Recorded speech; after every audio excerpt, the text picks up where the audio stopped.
Hola, buenas noches. Hoy me gustaría hablarles a ustedes de Villanueva de la Jara y sus aldeas, concretamente de un aspecto muy particular, el nacimiento de la villa de Villanueva de la Jara y de sus aldeas.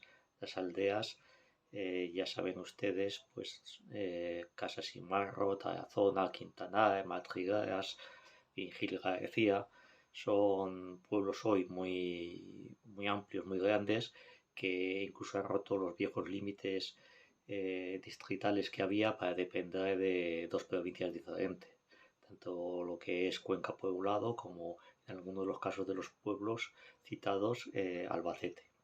Villanueva de la Jara es un pueblo muy reciente.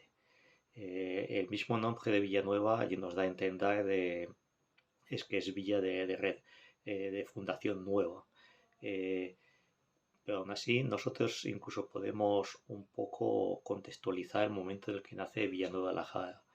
Según un pleito de contrabando de Isacas, de yeguas y caballos al Reino de Valencia, se nos dice que Villanueva de la Jara nace hace 150 años. El pleito como tal está datado en la década de 1530, lo cual nos permite decir que Villanueva de la Jara nace en un periodo que va de 1375 a 1400. Son estas cifras en décadas de 1370, 1380, 1390, cuando queremos localizar el nacimiento de Villanueva de la Jara.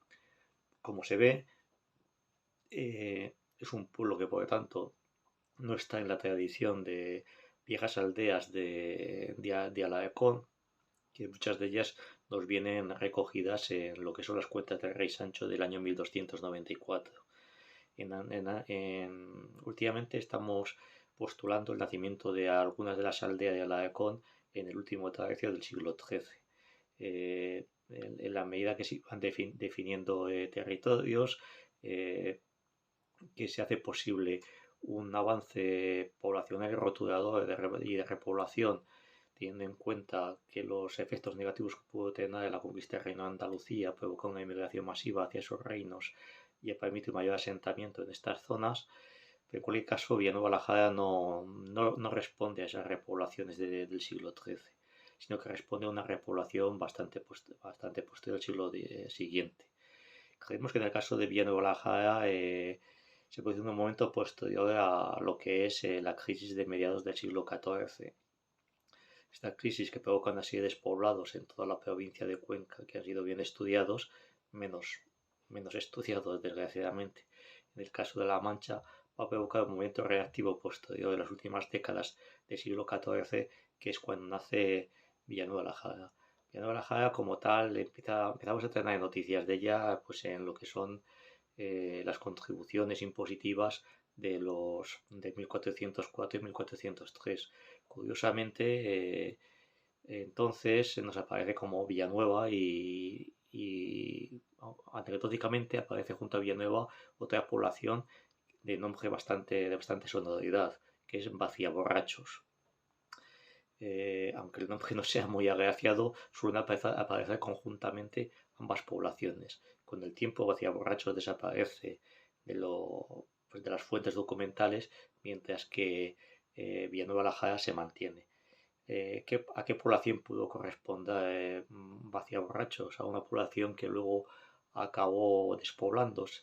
No lo sabemos. Tal vez incluso podemos aventurar que pueda ser una población como Pozo Seco en su día. Es demasiado arriesgado por mi parte intentar identificar Vaciaborrachos con Pozo Seco.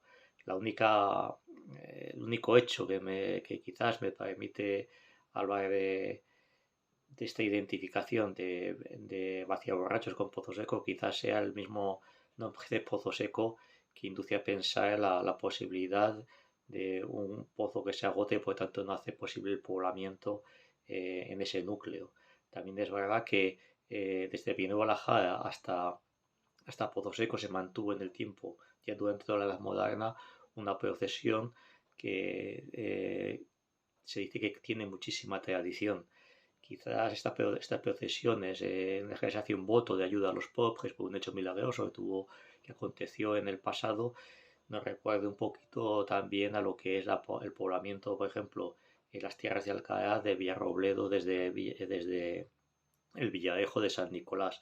Pero bueno, estos son todo hipótesis, ideas que nos han venido a mente y que habrá que demostrar bastante, si se puede, en el futuro. Ahora bien, Villanueva de la Jara hay que tener en cuenta que se mueve en uno de los desiertos que tiene Alarcón en sus tierras sureñas. Hay un primer desierto del Alfoz de Alarcón que está, conocemos algo mejor, está en torno a San Clemente y las tierras sureñas. Es una zona, en el caso de San Clemente, que se empieza a repoblar en el último tercio del siglo XIII, pero hay que esperar hasta lo que son las últimas décadas del siglo XVI y el siglo XVII, primera década del siglo XVII, para que ahí, en ese desierto demográfico, nazcan las llamadas casas. Por contra, también podemos hablar de un desierto que se repuebla en un principio después, aunque luego la repoblación del mismo es mucho más rápido. Nos estamos refiriendo a las tierras que hay por debajo en un principio, de los núcleos más primitivos, que son Navotres y Barachín. Hablamos de la zona oriental al este del Júcar, y a partir de ahí hay un movimiento de repoblación hacia el sur, que tenemos en algunos casos un poco ya más detallado, pero bueno, nos falta un poquillo el origen de pueblos como Motilla o el Peral en su tiempo, que creemos que corresponde a una época bastante anterior a Villanueva la Jara. Pero lo que es más al sur de esta línea de Motilla del Peral, no cabe duda de que estas tierras estuvieron, no vamos a decir inhabitadas, porque tampoco es correcto. Tampoco vamos a decir que no tuviesen vida humana, pues por los movimientos simplemente económicos, de ganadería, de intercambios entre otros núcleos, como podían ser los de Iniesta y más al sur otras zonas como ya poblaciones en Albacete. Es de pensar de que algún tipo de, al menos, actividad, aunque fuese trashumante, itinerante, hubiese. Ahora bien, también hay que tener en cuenta que los datos nos dicen que realmente los pasos que hay del Júcar en toda esta zona son si tomamos Jodeca por un lado y Alarcón más arriba por el otro, pues no hay apenas lo que son pasos de puentes configurados hasta esta época muy tardía, que nos vamos a extender en este caso cómo se van haciendo los puentes que sortean el Júcar en el siglo XVI. Para que nos hagamos una idea, en 1580, cuando por ejemplo Santa Teresa va a la fundación de las Carmelitas de Villanueva de la Jara, lo normal es que pase por el llamado vado de Romanejos, que está cerca de Villargordo del Júcar, pero ahí no hay puente, el puente San Juan que hoy conocemos. Otros puentes más arriba, como es el puente, por ejemplo, de la ribera de San Benito, tenemos constancia de su construcción hacia el año 1500, en medio de graves conflictos con los de Alarcón que llevan a la destrucción del mismo. Y si nos vamos ya a otras formas de comunicación con la provincia de Albacete, en su de la zona, tenemos que esperar la década ya muy tardía de 1520, que casi a 1530, para encontrar estos puentes. ¿Qué queremos decir con todo esto? Que de Villanueva de la Jara para abajo, del Paral para abajo, hasta el último tercio del siglo XIV, nos encontramos con una zona prácticamente sin roturar, sin explotar, sin colonizar. Villanueva de la Jara surge como un núcleo, pero Villanueva de la Jara se queda aislado hasta prácticamente la década de 1460. No hay una colonización de las tierras más sureñas de Villanueva de la Jara en esa marcha que fuese hasta el río Júcar.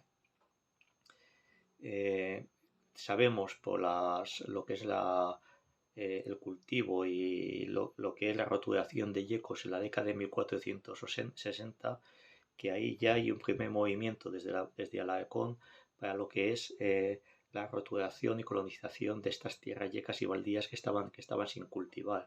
Aunque también es cierto que en lo que toca a las aldeas sureñas de Villanueva de la Jara, como Tarazona, Quintanar, por ejemplo, las noticias son nulas, casi más van referidas a esos pequeños desiertos intermedios que tenían las propias tierras de Alarcón y que todavía no había colonizado en las zonas más norteñas. Entonces, cuando Villanueva la Jara da ese salto para lo que es la colonización de las tierras sureñas y el nacimiento de las aldeas del sur, consideramos que están por estas fechas, 1400-1470. Los testigos, cuando hablan de la guerra del Marquesado, aunque lo ligan a la guerra del Marquesado de 1476 a 1480, y nosotros creemos que incluso puede referirse a una época más adelantada, consideran que el nacimiento de algunos pueblos como Quintanar y Tarazona es una decisión del rey Fernando el Católico, tal como suena. Los testigos nos dicen que es el propio rey católico el que auspicia la creación de estos nuevos núcleos, pensando en debilitar la fortaleza de Alarcón y de paso atomizar su alfoz que llegaba hasta el Júcar. Posiblemente hay algo de real en torno a esto. Pues no cabe duda que en la mente como veo más adelante, en la mente del rey católico sí que estaba la creación de un gran Estado con capitalidad en Villanueva de la Jara. Cuando hablamos de Estado no nos referimos al concepto moderno como tal, sino a un núcleo de poder que debilitase a Alarcón como se había hecho con San Clemente, primero como señorío, luego ya como realengo, al otro lado del río, para que debilitase en este caso los núcleos de Castillo de Gaez, el núcleo de Castillo de Gaez y Muñoz fundamentalmente. Es probable que hubiese algunas casas en esta época, alrededor de 1470, que es el origen de los futuros pueblos. Conocemos concretamente dos casas. Una prima es la casa de Farnán Simarro. La casa de Farnán Simarro está en el origen del pueblo de Casa Simarro, pero todavía en 1490 se llama como tal Casa de Farnán Simarro, no Casa Simarro. Esto nos quiere decir lo reciente que es la repoblación de esta zona. Y tenemos más al sur el caso de la Casa Cardosa y en el caso de Tarazona, que también se está configurando como una explotación a medias agrícola, a medias de ganadería para la colonización de las tierras del sur. Desde luego que esta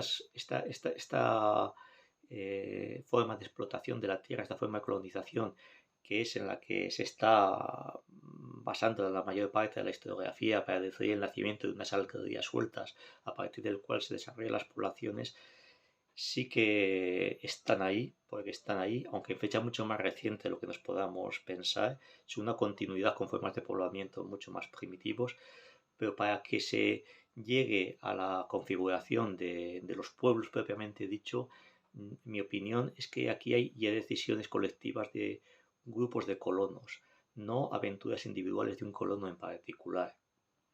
Quizás sí que se puede hablar de aventuras individuales de colonización en la llamada Ribera del Júcar, desde lo que es el puente San Benito hasta el mismo Casa Simarro, que suponen una desconcentración del propio poblamiento de Villanueva de la Jara en la conquista de nuevas tierras, aunque en este caso más al sur está impedido por el llamado Pinar de la Losa.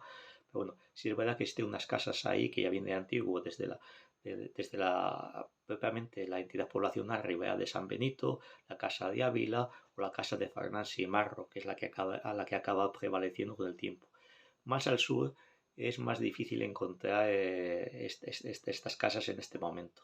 De hecho, por las noticias que tenemos, en todo un conflicto con la guerra de 1497 en Villanueva de la Jara, lo que sí sabemos es que ya hay el pueblo es conocido por sus calles sobre todo, lo cual nos indica un poblamiento de diversas casas agrupadas con poca existencia de hecho, porque de hecho los mismos vecinos de Tarazona hace 1497-98 nos están diciendo de que el pueblo es de muy reciente creación, incluso tienen memoria de apenas no llega ni a una generación de la creación del pueblo. Entonces, si tenemos en cuenta Esto lo que sí cabe pensar es que, como decíamos antes, hay una repoblación intencionada de estas aldeas, quizás, como se está diciendo, por la propia iniciativa real para debilitar el, el poder de la fortaleza de Alarcón. Todo esto difícilmente no se entiende sin saber lo que es la guerra del Marquesado en esta zona. Realmente Villanueva de la Jara yo creo que vive un poco la historiografía a espaldas de lo que fue la guerra del Marquesado. Se habla de los primeros momentos, de la concesión del villazgo en julio de 1476, de esos amplios territorios que se le dan, que llegan hasta el Júcar y que hacen de Villanueva de la Jara un gran pueblo con el que se quiere soñar, que luego va, va a continuar en los siglos de la Edad Moderna, pero la realidad es muy distinta. La guerra del Marquesado, sobre todo, se ha hecho mucho hincapié porque lo ha convenido la historiografía albaceteña en la primera parte de 1475 a 1476. Es en estos años pues, cuando se produce la sublevación de Alcaraz y sobre todo cuando interviene pues, toda la nobleza aragonesa pues incitada, no cabe duda, y organizada por el rey Fernando el Católico, y tienen grandes acontecimientos en lo que son los castillos del sur y lo que nos toca a nosotros en esta zona, pues viene en lo que es la guerra desde Iniesta, o que acabará también pues liberando a Villanueva la Jara, por decirlo, pero también a otras poblaciones más al norte, como Motilla, El Paral, en fin, aunque esto sería para discutir, porque en el caso de Motilla, El Paral, los viajes se producen en el tiempo algo después a lo que se puede en Villanueva la Jara. Pero esta es la primera fase de la guerra en esta zona, una zona que le viene desde Valencia, que a través de Iniesta llega hasta Villanueva la Jara. Lo que es al otro lado del río, lo que es el triunfo de los partidarios de Isabel la Católica tiene lugar a dudas, pues desde el empuje que viene por los Manrique, desde una deliberada Alcaraz, que nos llegará hasta pues, establecer un campamento cerca entre Villarrobledo y San Clemente, a la liberación de San Clemente en 1476. Entonces, no cabe duda que había prisas por liberar y conseguir los villazgos en esta zona. Pero realmente cuando la guerra del Marquesado adquiere una veste más intensa, más besánica, más cruel, es en el periodo que va de 1478 a 1480. Nosotros hemos llamado esta guerra, que ya de hecho tiene sus antecedentes el año anterior, 1477, como una guerra civil conquense. Hemos explicado el caso de San Clemente, por ejemplo, y las disputas que se producen entre lo que son los sebosos partidarios de la Beltraneja, almagueados partidarios de los reyes católicos, en el caso de San Clemente, son unos odios más acrecentados por unas minorías conversas de Castillo de García Muñoz que existen en el pueblo y actúan como quinta columna y que dan lugar pues a lo que son el motín que se produce, pensamos en el otoño de 1477, al grito de no quede mamante ni piante, no quede mamante ni piante ni criatura en la cuna. Una sublevación, un motín que incluso sofocará a la propia reina católica Isabel con el licenciado Frías, pues se produce en un periodo de tregua con el marqués de Villena. Pero en el caso de Villanueva de la Jara, bueno, de damos salto al otro lado del río, los odios no eran menos. En Villanueva de la Jara se habían establecido, no muchos, no tienen el poder que tenían en San Clemente, pero algunos partidarios del marqués de Villena. Algunos partidarios que en algunos casos sea de sangre conversa, como Juan de León, otros como los Rupérez, sí que tengamos esa constancia de sangre conversa, pero sí que eran partidarios declarados de la Beltraneja, o más concretamente en esta zona, digámoslo claramente, son partidarios de el alcaide de Alarcón, Armando del Castillo, una figura que, bueno, que queda un poco ahí apagada para la historia de Cuenca, más allá de lo que nos parezca, porque no era desde luego un buen nombre, por decirlo así suavemente, sino que era un Maquiavelo que no tenía principios ninguno, solamente conocía el poder y la riqueza, pero al que por otra parte, como veremos adentro de un momento, a la Alarcón le debe prácticamente el haber sobrevivido durante 200 años más, cosa que sin él hubiese quedado reducido a la fortaleza y poco más. Pues bien, los odios encontrados que había con este alcaide de Alarcón, que han expuesto sobre todo incluso los propios enfrentamientos que había en Villanueva de la Jara, pues con algunas familias, de la cual la más señalada son los Mondeja, que eran plenamente realistas, y su oposición a lo que son los partidarios de la Beltraneja y del Marqués de Villena, que parece que están más aglutinados entre los Rupert, pero no solamente entre ellos, sino entre algunos condados que se habían afincado en Villanueva de la Jara. El caso más conocido que tenemos es el de Juan de León, una persona a partir del cual podemos reproducir lo que son incluso las propias vicisitudes de la guerra en Villanueva de la Jara. Villanueva de la Jara pues optó en la guerra por Isabel la Católica, y se conocen algunos detalles de la crueldad de esa guerra. Pues quizás el caso más conocido sean pues la anécdota de los hermanos Talaya, que uno se ofrece en lugar de otro para ser ajusticiado. Una anécdota que es suficientemente conocida, pero hay mucho más. Hubo rehenes tanto en Alarcón como en Villanueva de la Jara de enemigos, y saqueos de los pueblos tanto en un lado como en otro lado. Hay que decir que en este conflicto el Real actuó con un poco de retaguardia también de los partidarios del Marqués de Villena. Mientras tanto, durante la guerra es casi seguro que se estaban fortaleciendo las aldeas del sur. Pero no solamente las del sur, también, por ejemplo, otra aldea como Farnás y Marro. Hacemos este inciso porque la aldea de la casa de Farnás y Marro adquirirá en el futuro gran importancia este pueblo que será Casas y Marro, pero sobre todo en este momento la importancia que tiene es política. En este momento el habitante de esta casa, el morador en esta casa, Farnás y Marro, es un principal que es uno de los principales líderes de los partidarios realistas en Villanueva de la Jara, y que será uno de los, llamémosle así, fundadores o patres de la villa de Villanueva de la Jara, una que adquiere la condición de realengo.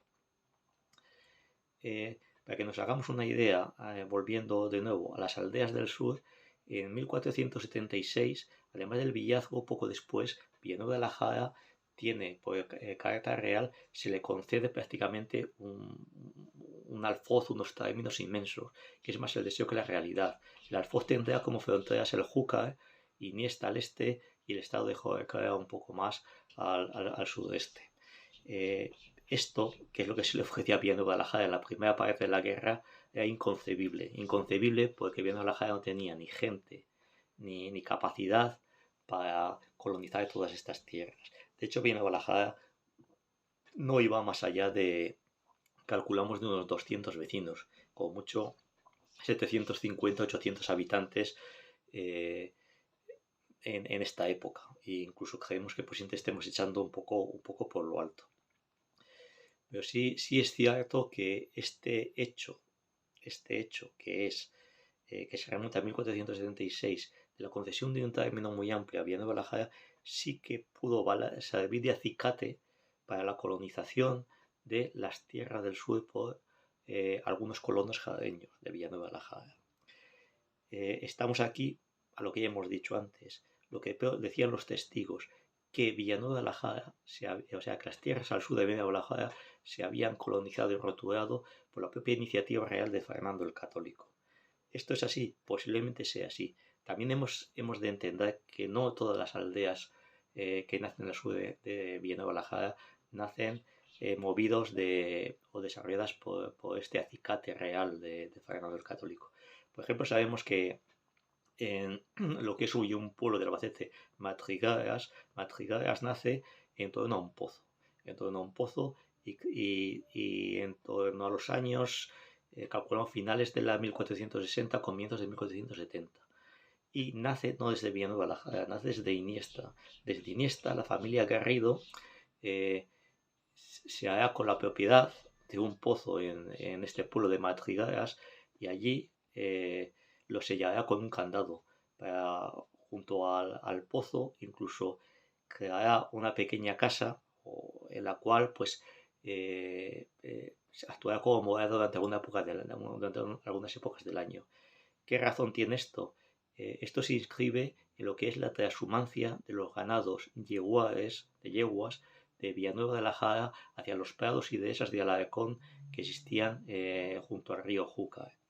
Este negocio de las yeguas, que va muy ligado a la crianza de mulas, luego que se desarrollará exponencialmente en las próximas décadas, ya nos da idea de los cambios agrícolas que se están dando de sustitución del buey por las mulas y de desarrollo agrario de la zona en general. Pero volviendo a lo que es la guerra del Marquesado y esta adjudicación de términos que se da en 1476 a Villanueva de la Jara, al no completarse, Villanueva de la Jara intenta imponer la solución del conflicto y la guerra en el periodo que va de 1478 a 1480. ¿Lo consiguió Villanueva de la Jara? Debemos decir que no. Villanueva de la Jara no consiguió lo que es hacerse un alfoz con un término que llegase hasta el río Júcar, que era su ambición. Entonces, ¿qué pasó? Bueno, en primer lugar, Villanueva de la Jara lo que hizo fue darse primero unas ordenanzas, unas constituciones políticas. Unas constituciones políticas que la diferenciasen de Alarcón. Unas constituciones políticas que sabemos que no nos han llegado, pero por el expediente inquisitorial que hemos citado de Juan León, sabemos que fueron redactadas por Farnás y Marro. ¿Se acuerdan ustedes? El de la casa de Farnás y Marro, del origen de Casas y Marro. Pues es el padre de la constitución política de Villanueva de la Jara. Esas ordenanzas que nos han llegado, sin embargo, tenían un principio muy claro que se repiten posteriormente una y otra vez por los benedictinos de Villanueva de la Jara, que viene a sintetizarse una frase: Villanueva de la Jara, enemiga de hidalgos. Algunos añadirían enemiga de hidalgos y enemiga de conversos, o sea, enemiga de hidalgos y enemiga de descendientes de judíos. Esto que supongo que no casa muy bien con la idea que tenemos de Villanueva de la Jara posterior, de los Clementes, Adeostegui, los Ferrar, los Valar, obispos, toda esta historia de grandes hombres que ha dado Villanueva de la Jara y de esas iglesias de chapiteles barrocos tan grandes, esos grandes retablos, esos palacios, esas casas solariega, esos escudos de armas, tiene poco que ver con lo que era la Villanueva de la Jara en torno a 1480. En 1480, cuando se produce la Concordia de 1 de marzo, la Concordia de 1 de marzo se intenta volver a una situación incluso anterior, que tampoco supuso grandes avances sobre lo que había sido la guerra del primer periodo 1475-1476, aunque esto lo vamos a explicar más detalladamente ahora mismo. Pues Villanueva de la Jara se da sus constituciones, se le obliga a aceptar a los criados conversos y que ellos mismos se intitularán incluso como hidalgos, aunque no es lo mismo que ser criado del Marqués de Viena que ser hidalgo, pues se les obligará a aceptar como que se avecinden estos criados del Marqués de Viena que ya vivían de antes, que vuelvan a sus casas y puedan vivir de nuevo en Villanueva de la Jara. Pero la realidad, por el expediente que tenemos de Juan León y dentro de la figura de Juan León, es que Villanueva de la Jara no aceptó a estos vecinos que se habían instalado en las décadas de 1460 a 1470 en Villanueva de la Jara y que intenta volver a las casas que habían y a las economías que habían fundado en su propio pueblo de Villanueva de la Jara. ¿Qué pasó? Pues en el caso de Juan León lo sabemos muy bien. La campana de la iglesia de Santa María, todavía no estaba la actual iglesia, empezaron a repicar y se llamó a arrebato a todos los vecinos a quemar la casa de Juan León, un judío, como se decía entonces, un puto judío al que había que quemar vivo con la casa. Juan León tuvo que huir del pueblo y se parece que se estableció en el Peral y allí intentó renovar un poco su hacienda en las zonas limítrofes con Villanueva de la Jara. No se sabe mucho más de él. Es el proceso inquisitorial, una condena que parece que no llegó la sangre de río, o sea que no lo quemaron, intento decir. Poco sabemos más de la constitución de Villanueva de la Jara, pero es evidente que la constitución política que se da a Villanueva de la Jara se mueve un poquillo entre sus deseos de apartarse de Alarcón y también un poco los deseos de retomar también algunos principios del fuero de Alarcón, como ahora no viene el caso, pero que se adoptaron en la década de 1490, como te algunas noticias por algunos pleitos que nacen en esa época. Mientras tanto, las aldeas nacen ahora o se definen, para decir que se definen concretamente con el amojonamiento que en 1481 hace el licenciado González Molina. El licenciado González Molina es un juez enviado por el Consejo Real de Castilla a esta zona, el cual tiene como finalidad pues amojonar y definir los términos no solamente de Villanueva de la Jara, también del Cañabate, también de Barretín del Hoyo, también del Peral y también de Motilla. En el caso concreto que nos ocupa de Villanueva de la Jara, el licenciado González Molina llega allí a definir los términos de Villanueva en medio de bastante crispación y enfrentamiento. Crispación y enfrentamiento porque se intenta que ese amojonamiento se haga con 2 procuradores de Alarcón y 2 procuradores de Villanueva de la Jara, al igual que en el resto de los pueblos. En un principio, el principal interés de Villanueva de la Jara es lo que es la cerrazón, el cierre de su término, es decir, que tenga unos límites muy precisos y que el resto de los pueblos no puedan aprovecharse de sus bienes comunales, los bienes propios. O sea que, ¿cómo decirlo claramente? Que el término de Villanueva de la Jara sea propiedad de los jaraños y de nadie más y no haya aprovechamientos comunales con el mismo. Esto le provocará sobre todo con el Peral multitud de enfrentamientos. Multitud de enfrentamientos porque el Peral, que está muy reducido, ahí está encasillado sin apenas territorio, pues querrá unos términos que no estén cerrados para aprovecharse de los viejos aprovechamientos comunales del suelo de Alarcón. Incluso el conflicto entre Villanueva y el Peral llega a tal extremo que acabará en 1494 con unos enfrentamientos violentos y el asesinato, la violencia, la muerte de algunos vecinos del Peral, lo cual creará pues, bueno, una enemistad manifiesta entre ambos pueblos. En los pueblos del sur, Villanueva de la Jara era distinta la situación. Estas tierras seguían siendo de Alarcón. Villanueva de la Jara, de hecho, se le dio poco más de una legua desde Villanueva de la Jara hasta el sur, poco más, a una distancia muy, muy corta, prácticamente en la zona, incluso menos la zona alrededor de la población, y el resto, pues no era todo término de Alarcón. El viejo sueño de Villanueva de la Jara de un alfoz que incluyese como límites el Júcar, tanto al este como al sur, no se produjo. Tan solo una cesión de Alarcón, que es en torno a la ribera de San Benito y las casas de la ribera que se llamaban entonces, alguna vez una casa como la Casa de Ávila, casa de Frenas y Marro, pues ahí sí que se consiguió un acceso de Villanueva de la Jara al río Júcar. De hecho, el río Júcar, que en el caso de arriba era San Benito, lo conocemos mejor por el hecho de que luego a principios de 1500 intentó hacer un puente, lo que se pretendía unas vías de comunicación que pensamos que irían desde lo que es el comercio de la Mancha, pasando por San Clemente, el puente de Ribera de San Benito, llegase hasta Villanueva de la Jara y desde allí, por Iniesta, fuese hasta el Reino de Valencia, pues esta vía de comunicación fue interrumpida y directamente acabada por los partidarios del Marqués de Viena. Sabemos el hecho del puente San Benito, que en la primera década de 1500, la década de 1500, lo que se entretienen los vecinos, algunos vecinos, algunos criados de don Diego Castillo, que en este momento es alcaide de Alarcón, es en quitar los clavos y destrozar las maderas del puente pues para hundir el puente que se había hecho un puente, pues todavía no puente de piedra, sino un puente con tablas. Entonces luego hunden directamente, una acción de sabotaje y hunden el puente como tal.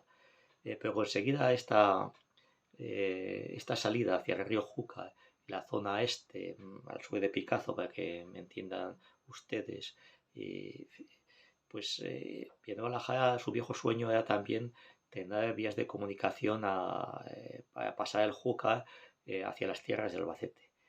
Esto Villanueva de la Jara no lo consiguió. Villanueva de la Jara lo único que consigue es, más o menos, como yo tengo vecinos, es un caso similar al del Provencio que en algún momento hemos expuesto. Como mis vecinos están explotando las tierras en Quintanar o en Tarazona, o en Casas Sin Barro, en Casa de Faena Sin Barro, lo que pido es que sus casas y moradas se consideren jurisdiccionalmente territorio de Villanueva de la Jara. Esto lo consigue. Entonces hay una expresión en la época que a Villanueva de la Jara se le concede como también la jurisdicción de Tarazona, Quintanar o Casas de Faena Sin Barro, lo que se les conoce, o Rubielos Bajos también, Rubielos entonces, aunque entonces que ahora aparece como un concepto geográfico más que como de población, al mismo tiempo que como Pozo Seco, incluso aunque en Pozo Seco se conoce que había una iglesia de antaño, lo cual nos da idea de la antigüedad de esta población. En el caso de Pozo Seco, incluso a la hora de marcar la jurisdicción, el mojón mismo se pone en la misma iglesia como tal en Pozo Seco. Una forma de que Villanueva de la Jara se atribuye a esta población pidiendo con el simbolismo tiene la iglesia. La iglesia es perceptora de rentes decimales y no cabe duda de que Pozo Seco seguramente que tenía un distrito decimal y pensamos que incluso diferenciado de Villanueva de la Jara por esta época, pues una población bastante antigua también. Antigua dentro de lo que podemos hablar de antigüedad en estas zonas también. Posiblemente, ya lo hemos dicho, estamos hablando del vaciaborracho de antaño. Pero en el caso de las poblaciones del sur, lo único que se le concede a Villanueva de la Jara de Casota de zonas es la jurisdicción de las casas bajo sus canales, o sea, bajo sus tejados. Así se hizo incluso en los amojonamientos del licenciado González de Molina, cuando los hace, que era la jurisdicción de lo que son lo que está bajo las tejas de las casas de Tarazona.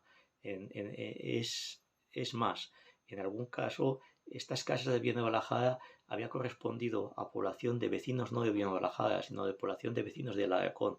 Estos vecinos de Alarcón se quedarán eximidos de la jurisdicción de Villanueva de la Jara y pertenecerán a la jurisdicción de Alarcón.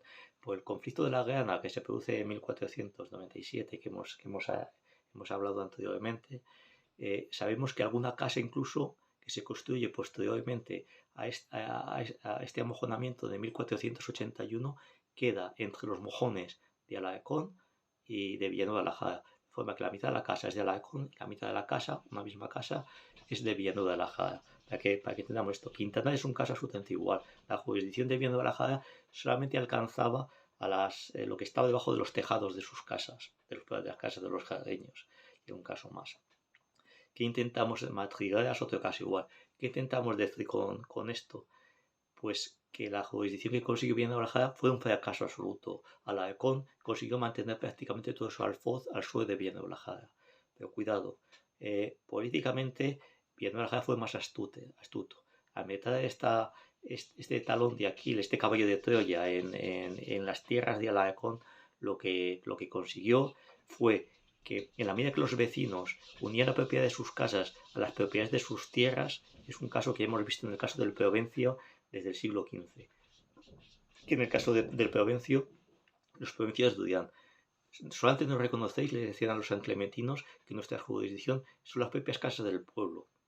Pero nosotros, que lo guardamos en nuestro ayuntamiento también, decimos que nuestra jurisdicción son las casas que están bajo nuestros tejados y también las tierras que nosotros hemos comprado y son de nuestra propiedad. Eso también es jurisdicción nuestra. Y cualquier conflicto jurisdiccional o pleito que haya por estas tierras la debe entender la justicia del Provencio y no la justicia de San Clemente. Pues algo similar pasa en las tierras jareñas. Villanueva de la Jara duda lo mismo. Estas casas y sus vecinos y los pleitos que puede haber, un pleito por ejemplo criminal pues vamos a suponer una pelea, una riña, unas palabras o blasfemias entre los vecinos, lo entienden, si son jareños lo entienden lógicamente Villanueva de la Jara, pero de ahí surge también los jadeños estudian. Si es en torno a propiedades que son de los jadeños, aunque estén en suelo de Alarcón, nosotros también queremos entender en esos pleitos. Esto no cabe duda que le lleva un montón de pleitos con Alarcón que se extenderán hasta el siglo XVII. Tenemos algún caso y tendremos ocasión de incluso de incidir en este tema en una próxima publicación que tenemos pendiente. Ahora bien, en la medida que Villanueva la Jara consiguió meter estas, no sé, como picas en Flandes, o estas picas en las dehesas jareñas que estaban hasta que se iban desde el sur de la Villanueva la Jara hasta el río Júcar, con el tiempo lo único que hizo fue disgregar el alfoz de Alarcón, quedarse con la propiedad de estas tierras y ampliar su territorio.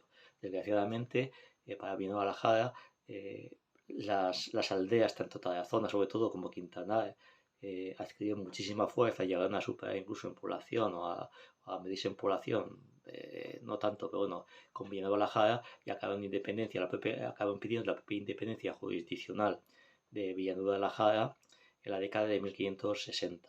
Esta vez ya sí, ampliando los propios términos de estas aldeas por la propia concesión real de los privilegios de villazgos que se estaban dando.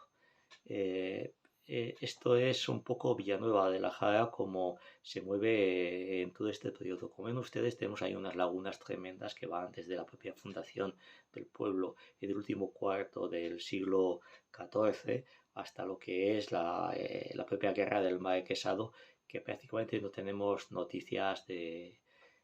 pocas noticias con nada de Villanueva de la Jara. Es una época en la que Villanueva de la Jara se está desarrollando, que es un núcleo muy pequeño y que realmente el tipo de economía que está primando por estas tierras pues son desplazamientos de una transhumancia local de ganados y sobre todo la recolección de los frutos de la tierra, la recolección de los frutos del monte.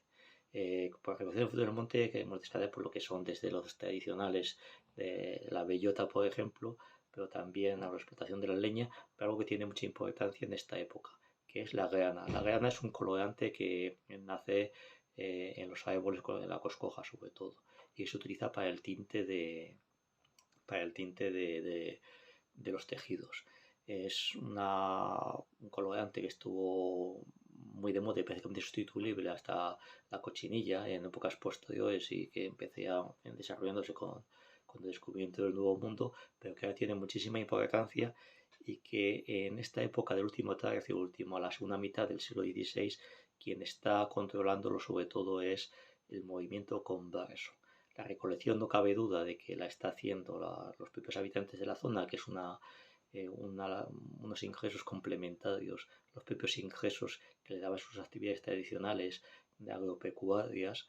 Hemos hablado de la cargosa como un modelo de explotación en la zona de la Mancha desde 1470 más o menos, pero estos ingresos suponían unos ingresos adicionales. Estos ingresos los intentó controlar el Marqués de Villena tanto en la explotación pues era el propio Concejo de Alarcón quien desvedaba lo que es la recolección de la grana. Había un momento en que los caballeros de sierra de Alarcón pregonaban en los pueblos la llamada rompida de la grana. Esto es que se podía coger la grana ya pues a finales de mayo, comienzos de junio. ¿Qué ocurría?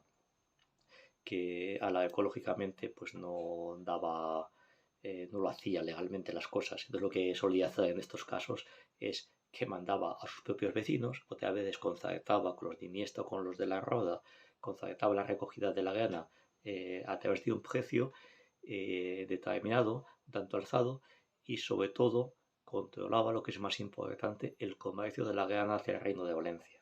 El comercio de la grana parece que estaba en manos de algunos vecinos de Iniesta, concretamente de una minoría judeo-conversa bastante potente y una familia, los Astudillo, que bueno, luego de momento los conocemos por algunos procesos inquisitoriales que se dan en Iniesta, pero que luego veremos como estos mismos vecinos emigran hasta San Clemente y en San Clemente formarán una de las principales sacas del pueblo que nos llegarán hasta el siglo XVII. O uno de los zamoranos asumen el apellido Astudillo que les toca muy marginalmente para defenderse a sí mismo y buscar una hidalguía que ya ven ustedes lo que son las cosas. Se busca de la piedra estudio la hidalguía cuando en el siglo XV, final del siglo XV, es un apellido conocido como con fama de judío contra eso. El conflicto de la guerra dará lugar a un conflicto muy fuerte entre 1497 y 1501 en las tierras del sur de Viena en sus aldeas. Nos es conocido por un expediente de Simancas este conflicto. Fue un conflicto muy, muy grave, tremendamente grave, y en el cual es cuando las aldeas de la Jara, Tarazona, Quintana alcanzan su mayoría de edad y cuando podemos decir que realmente tanto la Jara como Tarazona y Madrigueras se emancipan de Alarcón. En 1497, aunque por la fecha es posible que fuese en 1498, también dudamos por los testimonios, porque es que juegan mucho en la memoria de los testigos, juegan un poco con un año antes, un año después, aparte que tampoco tenemos fechadas exactamente la probanza de testigos como tales. Bueno, pues los aldeanos de Villanueva de la Jara, de Tarazona, de Quintanar, parece que tuvieron un conflicto muy fuerte con Alarcón, porque en lo que hemos dicho anteriormente, lejos de pregonar en estos pueblos la rompida de la Jara para que todos los vecinos fuesen a cogerla, pues se actuó de bastante mala fe por Alarcón y debió llegar a algunos acuerdos con Corbias, con La Roda y con Iniesta para que estos recogiesen la grana sin la preceptiva rompida o pregón de que se podía recoger la grana en los pueblos a la sur de Villanueva de la Jara, la propia Villanueva de la Jara. ¿Qué ocurrió? Pues que lógicamente hubo un conflicto tremendo. Sabemos que vecinos del Quintanar o vecinos de Tarazona recogían en los montes la grana, incluso protegidos por otros vecinos de los mismos pueblos que iban armados con lanzas o espadas, que las mujeres que participaban en esta recogida de la grana, para evitar ser vistos por los caballeros de sierra, que es una especie de guardas de montes que dan lugar luego posiblemente a la hidalguía menor del sur de Cuenca, pues para esconder la grana la escondían en sus propios faldas, y esto se ha respondido pues con una serie de pena, con gente que se llevan presos hasta la fortaleza de Alarcón por parte de los caballeros de sierra, y llega un momento que hay un conflicto generalizado. Hay un conflicto generalizado y algunos caballeros de sierra se enfrentan a los habitantes, a los aldeanos de Tarazona. En un principio parece que hay una batalla que es bastante cruenta en Villanueva de la Jara, pedradas, lanzazos, con todo lo que se tiene a mano. Los de Tarazona pues, se atrincharan haciendo barricadas con sus carros en el propio pueblo y la calle llamada de los tendados. Los tendados se llama así por una de las primeras vecindades que hay en este pueblo, pero los vecinos se apellidaban así por lo que se ve. Y don Diego del Castillo, que es el alcaide de Alarcón, dice, bueno, esta vez vais a ver vosotros, os la tengo jurada. Lo que hace es que empieza a reclutar en Castillo de García Muñoz, en Valverde, en fin, otras poblaciones de la zona, empieza a montar manejo, empieza a reclutar lo que son la pequeña nobleza, que con experiencia militar, porque venía de la guerra del Marquesado y la guerra de Granada, pues empieza a reclutar a esta caballería y forma un ejército un poquillo, bastante, pues no sé, de varias decenas, unas pocas decenas de caballeros, con el cual pretende arrasar Tarazón de la Mancha y dar un descargamiento a Tarazona. Entonces no se llama Tarazón de la Mancha, se llama Tarazón nada más. Dar un descargamiento a estos revoltosos aldeanos. Parece que primero, antes que nada, Diego del Castillo lo que intentó fue contar con la alianza de la Roda, y de hecho se no en la Roda, y ahí parece que consiguió de sus alcaldes reclutar más gente para intentar dar el escarmiento mencionado a los habitantes de Tarazón de la Mancha. En un principio parece que la Roda envió algunos que tenían un concierto económico para explotar la grana. Parece que mandó a algunos peones en apoyo de Diego del Castillo y los caballeros de Alarcón. Pero a mitad de camino los de la Roda se dan la vuelta y vuelven a la Roda. ¿Por qué se dan la vuelta? Pues porque han sabido que desde Quintana del Rey, que entonces se llama Quintana del Marquesado, desde la propia Villanueva de la Jara, han llegado nuevos hombres y carros llenos de armas para defender a la zona. Estamos hablando de que posiblemente desde Villanueva de la Jara han podido llegar hasta 80 hombres armados. Ya sabemos, para un conflicto con los molinos, con el puente que se había Villanueva de la Jara con Alarcón, es un tema que podemos haber hablado, pero lo hemos dejado ahí a un lado.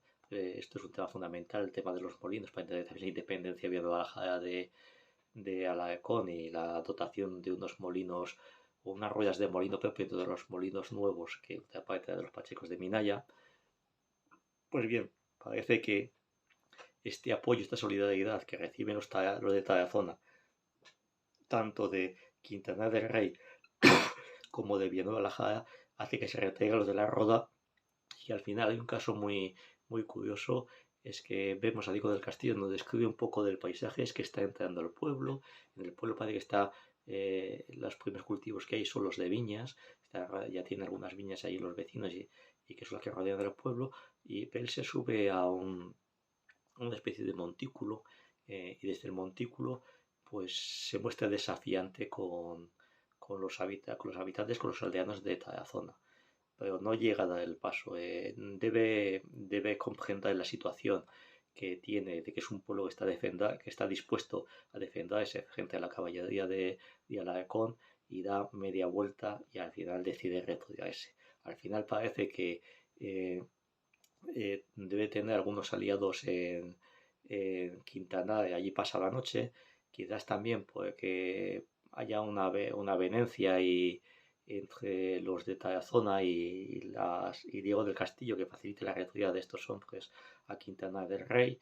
De hecho, cuando antes de retirarse Diego del Castillo, sabemos que hay un parlamento entre Diego del Castillo y Monteja, que es el más significado de los vecinos de Tarazona. Un Mondeja que había visto cómo su padre lo había matado el padre de Diego del Castillo, Hernando del Castillo, alcaide de Alarcón. Y el cruce de palabras no debió ser muy simpático, la verdad. Directamente Mondeja, no recuerdo el nombre, le dijo a Diego del Castillo, lo llamó directamente puto judío, diciendo, lárgate de aquí, que haces muy poco, y se rió de la poca sangre noble que tenía. Un tema este que va a ser recurrente. Siempre los viejos aldeanos de Villanueva de la Jara, de sus aldeas que consideran cristianos viejos, y su denuncia de que asociando ricos a criados del Marqués y a quien tiene el poder político de antaño, los denuncian como putos judíos, denunciarán como putos judíos a Diego del Castillo, los caballeros que la acompañan, denunciarán también a los arrendadores de impuestos, es un tema que no hemos tocado, porque es saldaría incluso con el asesinato de un recaudador de impuestos judíos que apareció por Villanueva de la Jara, y a la larga, pues bueno, pues sigue esta declaración que decíamos antes, Villanueva de la Jara como villa enemiga de hidalgos y enemiga de condaesos, pues marcará lo que es la propia historia de San Clemente, de Villanueva de la Jara, perdón, hasta la década de 1580, que es cuando empezamos a ver los primeros hidalgos que se asientan, aunque ya tenemos un caso aislado anteriormente, pero de forma más recurrente, gente que empieza a pedir del día de la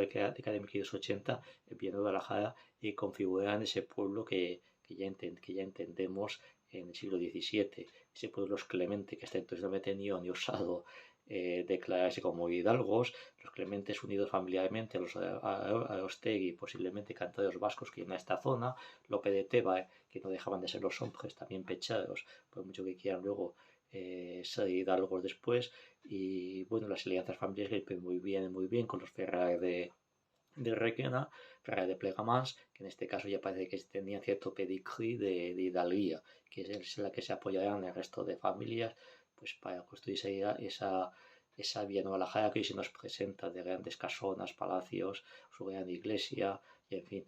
pero olvidando lo que es la Villanueva de la Jara, que no se diferenciaba mucho de lo que era la República de Pechaderos de San Clemente durante su época. Una villa orgullosa de su ayuntamiento, creado dicen que en la tercera década del siglo XVI, ya lo vemos, nosotros tenemos constancia de la edificación de la torre que aparece aneja, que es esa torre cuadrangular de reloj que la realiza Pedro de Oma hacia la primera década del 1500, y lo que es, no cabe duda, la posada de Masó que se conserva hoy en día y que está, pues sí, pues está en la tradición de los mesones que había en las propias plazas de los pueblos y que era el centro de los pueblos en aquella época. Nos queda la duda que nos plantean hace tiempo si realmente la iglesia de Santa María se situaba también en la plaza o donde está la nueva iglesia de la Asunción. Creemos que es la nueva iglesia de la Asunción por las referencias que hay en, la, en las relaciones topográficas tiempo después. Pero bueno, todo es posible y estamos dispuestos a rectificar y a comprobar de nuevo los datos. Lo que es evidente es que Villanueva de la Jara se definía en el paso del siglo XV al XVI como villa enemiga de hidalgos, donde quienes lo iba a decir a nosotros. Pues así es. Y con esto estoy seguro que me he dejado muchas cosas en el tintero, pero no lo olviden. Villanueva de la Jara vivió y se consolidó como una villa de gente que contribuía, que pechaba, que no tenía sangre azul o no estaba muy orgulloso de ello en su momento, y en dos momentos fundamentales. Dotándose una constituciones políticas con Francia y Marro el año 1480 para excluir a los criados del marqués de Villena, y posteriormente en 1497-98 hasta un conflicto que se llevó de hecho hasta 1501 con la Guerra de la Grana, en la cual las aldeas sureñas consiguieron su emancipación de Alarcón y pusieron las bases para lo que es lo que es la eliminación de Alarcón de estas tierras. De hecho, lo único que queda hoy de Alarcón como testimonio de su pasado dominador en esta tierra es la llamada Cañada Ancha. Es un enclave pequeñito que está ahí en medio de las tierras del sur de Cuenca, sin que nadie supongo nadie haya querido dar una explicación, pero que eso es ese reducto, lo que poco que quedó de unas tierras de Alarcón que llegaban hasta el Júcar en su época. Muy buenas noches y muchas gracias.